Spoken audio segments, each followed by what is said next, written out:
Why does Obi-Wan Kenobi feel so cheap? Obi-Wan, the Disney Plus show that just got released, it's kind of bad. But I'm here to tell you there is some insulting levels of writing in the Obi-Wan Kenobi series. Fails to answer the biggest question of all. Why does it even exist? I'm just gonna come out and say it. No, I didn't like the episode. The episode was crap, but it's exactly what we expected it to be. In her base, she has a pickled youngling. She has to pass that motherfucking little kid every morning when she goes to work. And all of a sudden, she can't fucking kill kids. The overall consensus for Kenobi seems to be eh. And that's where I kind of sit too. It's not entirely bad. I mean, most of the stuff I do like, though, is kind of superficial. Although this series is what I would consider just to be mediocre, I feel like I would still have the same level of disappointment if it was a complete dumpster fire. And the reason being is that I expected no less than prime TV, because myself and many Star Wars fans have been waiting for something like this for years. Ewan and Hayden came back for this, so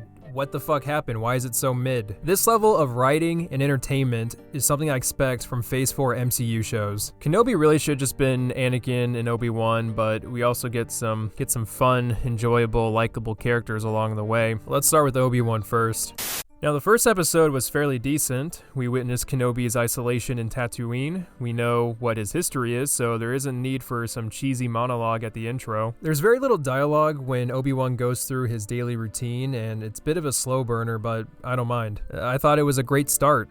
Throughout the rest of the show, Obi-Wan experiences PTSD from the Clone Wars and then later on from Vader himself when he realizes that Vader is alive. On top of this, Ewan is a fantastic actor, so he really sells those scenes of fear. Even though the story of Kenobi was kind of lackluster, at least the character itself was pretty decent. That is until the last episode when Vader and Kenobi fight. For about 95% of the time during their little battle, Vader is just beating the shit out of Obi-Wan, and it looks like he wins. Then, out of nowhere, Obi-Wan thinks about Leia. This gives him the willpower to continue to fight, and then he uses his anime power boost to defeat Vader. Why is this such a problem? Well, Obi-Wan, who's known as like the prime example of what a Jedi should be, uses his emotions to beat Vader. And the show portrays this as if it's a good thing, just because the emotion, I guess, is better than, I'm gonna beat this person because I'm so angry or I want revenge. And what's worse is that they contradict this they contradict this again, because right after he pulls out his little anime boost, he decides to let Vader live because killing a helpless person is not the Jedi way. So even ignoring the fact that he's clearly not following the Jedi way anymore, Vader murders like millions of people right after this shit. So yeah, that's kind of Kenobi's fault. Oh, but Diesel, if Vader dies, it doesn't matter because Emperor Palpatine will just find someone else to take his spot. Who?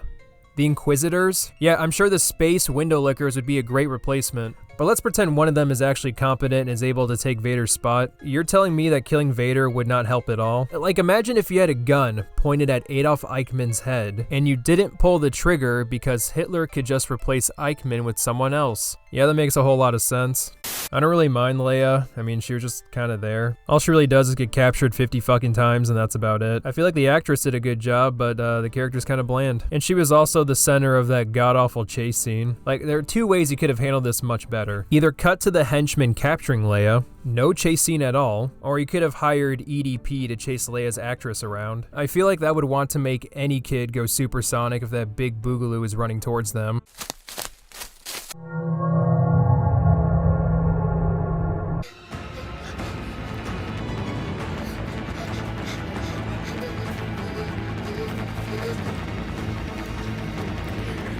Reva could have worked if Disney didn't make her a raving lunatic who throws tantrums and drop her obsession with Obi-Wan, because the character we got was poorly written with very corny acting. Moses Ingram isn't a bad actress, but because of the direction they took the character, it was just a poor casting choice on Disney's part, second only to Kathleen from The Last of Us. Now, I could see Ingram playing this character if Reva was level-headed and mostly stayed silent. Focus more on telling a story through Ingram's acting, her actions, and her flashbacks. There's really no need for, "We will find you!" You can keep the plotline of her hunting Kenobi, but this personal vendetta created by, "Why didn't you stop him? Why didn't you save us?" is super forced.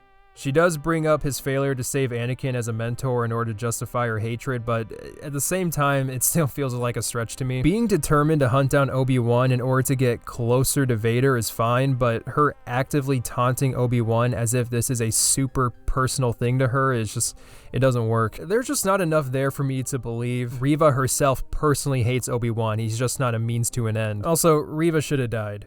Multiple times. She survives Order 66 as a child, and I don't really have a problem with her surviving that ordeal as long as the payoff's good. Like Darth Maul. The way Maul survived and then kept himself alive was a bit of an asshole, but ask any Star Wars fan, I guarantee most of them will tell you they don't care because Maul was a fantastic character. The payoff was well worth that shit. But this leads to Reva failing to do anything to Vader, really, because she gets stabbed again.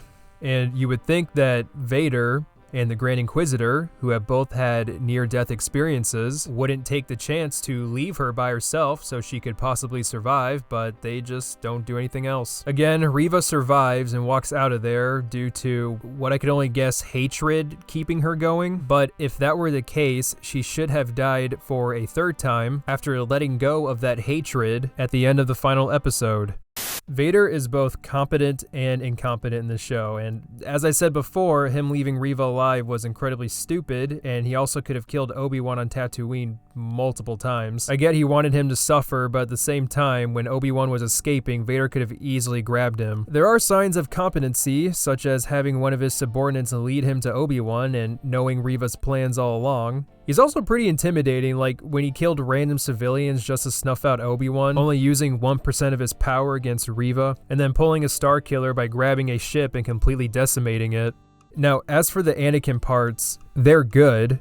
The flashback of Order 66, the flashback with Kenobi and Anakin, and in the last episode when Vader loses half his mask and it's a combination of Anakin's voice and Vader's voice, that shit's fucking cool, but I wish we got more of it. Why can't you just be happy with what you get? Shut the fuck up. Like, this is a show about Kenobi. I expect Kenobi and Anakin, not a bunch of scenes of Reva and baby Leia. Overall, Kenobi is just okay at best. Not a dumpster fire, but for a series that's been anticipated for years, to me, just okay isn't really acceptable.